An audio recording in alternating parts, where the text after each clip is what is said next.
Todo ang training at walang patid ang ensayo ni Eman Bacosa Pacquiao sa mga nakaraang linggo, dahilan upang lalong mapansin ng publiko ang kanyang matinding paghahanda para sa nalalapit na laban sa ring. Ayon sa mga nakakasaksi sa kanyang training sessions, hindi biro ang disiplina at dedikasyon na ipinapakita ni Eman, mula sa mahabang oras ng conditioning, sparring, hanggang sa mahigpit na pag-aalaga sa kanyang katawan. Para sa marami, malinaw na hindi lang siya naghahanda para manalo, kundi para patunayan ang sarili at ang pangalan na kanyang dala. Kasabay ng masinsinang training, kapansin-pansin din ang malaking pagbabago sa physical appearance ni Eman.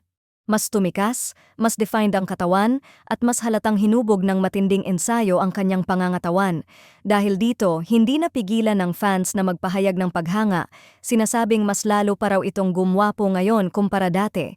Para sa ilan, ang kanyang itsura ngayon ay refleksyon ng kanyang disiplina at focus, isang atleta na seryoso sa kanyang propesyon at handang magsakripisyo para sa kanyang mga pangarap.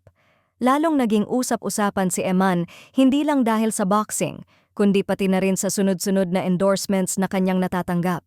Ayon sa fans, tila nagbubunga ang kanyang pagsisikap dahil napapansin na siya hindi lang bilang mandirigma sa ring, kundi bilang isang personalidad na may appeal sa mas malawak na audience.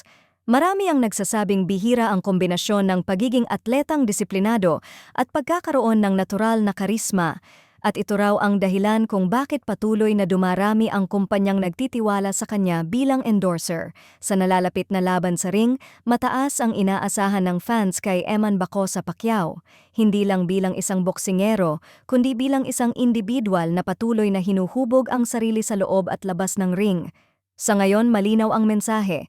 Habang tumitindi ang ensayo, lalo ring tumitibay ang tiwala ng fans, at sa bawat hakbang niya, mas lalong lumalakas ang paniniwala na may mas malaki pang kwentong naghihintay para kay Eman.